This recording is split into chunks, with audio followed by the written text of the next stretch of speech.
Contrario a lo que ustedes piensan, mi cita romántica favorita no es una cena a la luz de la luna. Mi cita romántica favorita es, de hecho, esta.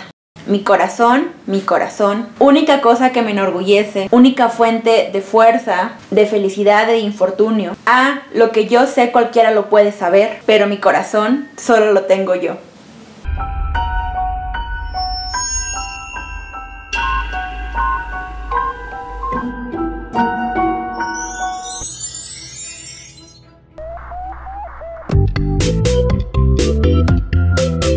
Hola a todos, yo soy Alejandra y este es un nuevo video para mi serie de ¿Por qué leer a los clásicos?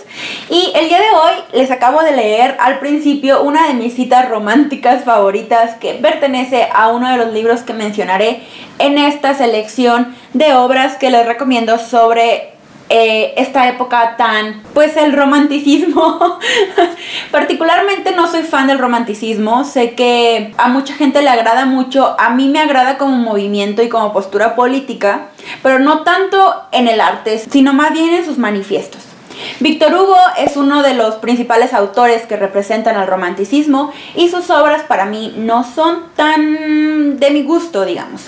De hecho, Víctor Hugo ha tenido mucho éxito con diferentes booktubers, han leído Los Miserables y les ha parecido bastante entretenido. A mí personalmente prefiero el romanticismo alemán y alguna de sus vertientes. Sin embargo, menciono a Víctor Hugo en esta situación del romanticismo porque hay un prefacio que es muy famoso, que es de una de las obras de Víctor Hugo, que se llama Cromwell, y en este prefacio Víctor Hugo establece puntos que determinarían mucho de lo que se considera el romanticismo desde nuestra postura histórica y sobre todo como un manifiesto. Esta idea del romanticismo, de contraponerse a lo que se venía viendo el neoclásico o el neoclasicismo, y que hablaba mucho sobre la razón. Por primera vez en este prefacio Víctor Hugo dice: no me importa si lo que estoy haciendo aquí, probablemente esta literatura no le interesa a los políticos, a los hombres que consideran lo que es la verdad literaria, y dice que finalmente él va a hablar de los sentimientos, de lo que adentro de cada uno de nosotros nos nace. Ese amor, ese abandono, esa tristeza, todo lo introspectivo que se puedan imaginar. Entonces esto estableció bastante de lo que hoy conocemos como romanticismo y que se ha un poquito confundido y se ha relacionado más con el amor que con lo que realmente representa. El romanticismo es una época de la literatura donde se busca ya no impulsar la razón, sino todo lo contrario, que es todas estas emociones viscerales, esta visceralidad propia del ser humano, la tristeza, la muerte, los sentimientos, las emociones, esta relación con la naturaleza, lo que nos genera la naturaleza. Entonces, después del romanticismo o durante el romanticismo hubo otras vertientes como la literatura gótica, pero de esa hablaré en otro video. Hice una selección de 3 obras que me parece importante mencionarlas, que a mí dentro del romanticismo me parecen relevantes y a mí me han gustado. Como les digo, el romanticismo no es particularmente mi etapa favorita de la literatura, pero sí creo que como política de encontrarse y ser como estar en contra de lo que se supone se establecía la razón es algo muy muy relevante. Mi primera obra a recomendarles es precisamente de la cita favorita romántica que les pasé al principio de este video, que es de nuestro querido Werther de Goethe. Werther es una novela que ha sido bastante mencionada por muchos debido a este gran impacto que tienen sobre el personaje y la ola de suicidios que supuestamente después generó al leer esta obra. Esta obra, si bien siento que es, desde mi punto de vista, obviamente de una visión muy muy diferente de lo que se vivió en la época, puedo pensar que es muy exagerada, pero es precisamente esta exaltación de las emociones y de los sentimientos lo que pretendía ser el romanticismo. Werther no es una novela, es un libro contado a través de una epístola, que son las epístolas del joven Werther. Se ha utilizado de muchas maneras su nombre: Las penas del joven Werther, Las cuitas del joven Werther. Bueno, hay muchas versiones que ustedes pueden encontrar. Y este joven Werther está súper mega recontra enamorado de Charlotte y no es correspondido. Este amor que siente, estas ganas de estar con ella, lo vas conociendo a través de estas epístolas. La verdad es que es un amor no correspondido que transgrede de alguna forma un amor sano. A mí me parece incluso un amor tóxico de alguna forma, porque él no logra entender y no logra separar que Charlotte no tiene ningún interés en él. Y esto lo lleva a una serie de decisiones que pues lo orillan a suicidarse. El libro en sí, más allá de querer hacer una apología a por qué hay que suicidarse o por qué hay que estar enamorado de esa forma, Goethe después, mucho tiempo después, dijo que no era para él esa intención, no era como generar este tipo de repercusiones en los lectores, que él pretendía hacer otro tipo de literatura, no para generar estas emociones que estaba teniendo en los lectores. Pero eso es lo bonito de la literatura, finalmente tú no decides qué va a pasar con tu obra literaria, y pues lo que pasó con Werther generó mucho conflicto. En esta obra resalto particularmente la forma en que detalla la naturaleza, la forma en que Werther camina por los prados, la forma en que relaciona ese amor que tiene con la naturaleza, con la primavera, con el invierno, con el otoño, que después lo veríamos repetidos en algunas otras obras literarias que pertenecen a esta época. En Frankenstein pasa algo similar. La naturaleza tiene muchísima repercusión en las obras que están dentro del romanticismo. La siguiente obra no es un libro completo por sí mismo, pero sí creo que es una obra literaria que debería conocer más personas, y esta pertenece al autor al poeta Shelley, Percy Shelley. Shelley es ya también muy conocido porque es el esposo de Mary Shelley. Bueno, yo lo conozco como el esposo de Mary Shelley, pero en realidad también fue un poeta muy reconocido, well known.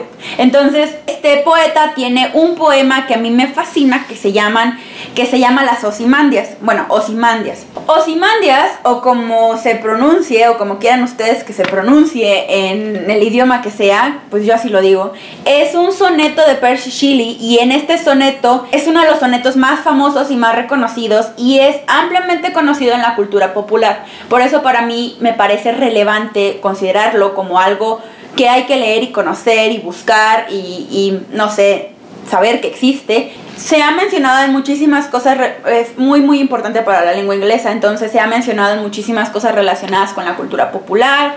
Watchmen lo menciona, en la película de Covenant, Alien Covenant también la mencionan, creo que en How I Met Your Mother también lo llega a mencionar este personaje de Ted Mosby, que es muy erudito en literatura. Ozymandias, ustedes pueden leerlo, pueden ponerlo ahorita en Google, y es un soneto, y en este soneto recupera la historia de un faraón egipcio.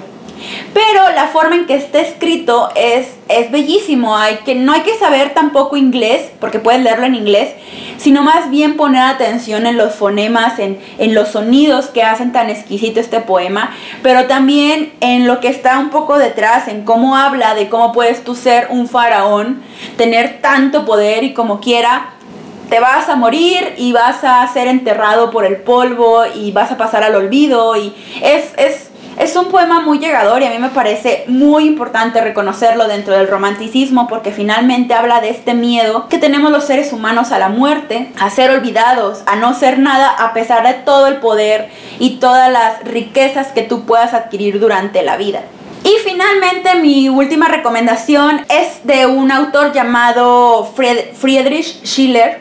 Este autor también es alemán y también es conocido por su poesía, sus novelas, su teatro. Sin embargo, yo no he leído nada de eso, pero tengo una enorme fijación y amor a uno de sus libros filosóficos, que se llama Cartas sobre la educación estética del hombre. Este libro, cuando yo lo leí, me gustó muchísimo y me sigue gustando, porque para mí representa mucho de lo que yo pienso respecto a los libros y el arte en general. Este ensayo, en estas cartas que escribe Schiller, habla sobre la razón y sobre la emoción, que es también, como les digo, como un tema que les interesaba muchísimo a los románticos. Él habla sobre la necesidad de educar a la gente, no nada más a partir de la razón. No nos sirve nada más educarlos a través de la lógica, las matemáticas, la economía, sino que también es necesario hacer una educación estética del hombre, vincular al hombre con las humanidades, con el arte, porque eso nos va a llenar de muchas maneras. Esta forma de pensar de Schiller en este particular particular ensayo del que yo les hablo y que a mí me parece bellísimo, creo que se puede recuperar y utilizar en muchísimas de las teorías que existen sobre el arte y sobre la literatura en general. Hace una defensa muy muy rica sobre por qué debemos seguir educando al hombre en el arte, por qué necesitamos como humanos saber qué es el arte, entendernos, saber disfrutar esas emociones, saber maravillarte ante una pintura, ante un libro, llorar, sentir, emocionarte. Lo pongo en esta selección porque creo que también para entender un poco del romanticismo, pues habla, leyendo este ensayo filosófico, estas cartas filosóficas de Schiller, podemos entender un poquito más qué era lo que en esa época se estaba sintiendo, por qué era tan importante para ellos hablar de las emociones. Esas son mis 3 recomendaciones. Creo que conozco muy poco sobre el romanticismo precisamente porque no soy muy fan de él, pero como siempre son bienvenidas sus recomendaciones. Creo que a mí me parece relevante mencionar el romanticismo como una época en donde por primera vez el hombre, el ser humano, comenzó a cuestionarse por qué era importante el arte, no nada más para una razón pura, no nada más para pensar que existían y que lo hacíamos y que era algo como muy calculador, como muy cuantitativo, sino que todas estas emociones que estábamos sintiendo, lo que sentimos los seres humanos, el miedo, el enojo, las pasiones, el amor, todo eso es algo inherente en nosotros. Y pues nada más, esto es muy curioso porque finalmente durante esta época fue cuando se empezaron ya a considerar los poetas malditos. Uno de los poetas que no pertenece tal cual a esta época es Thomas Chatterton. Él es un poeta que se suicidó y bueno, muchos de los autores después que viven en la época del romanticismo lo toman como ícono, le llaman el primer poeta maldito y lo toman como ícono porque dicen que no fue tomado en cuenta en vida. Y eso es algo muy muy importante porque empiezan a considerar el por qué hay que darle valor al artista. Entonces, espero que este video les haya gustado. Realmente no creo que ahonde más en el romanticismo. Ya les hablaré un poquito más de la época gótica, que creo que a mí me gusta más, que es muy similar al romanticismo, pero pues se va hacia el terror, que es también un tema muy apasionante. Entonces, nos seguiremos viendo en este canal, en otro nuevo video en Sputnik. Espero que les haya gustado. No se olviden de suscribirse a mi canal y de dejar su comentario allá abajo sobre más recomendaciones sobre el romanticismo. Nos vemos, bye.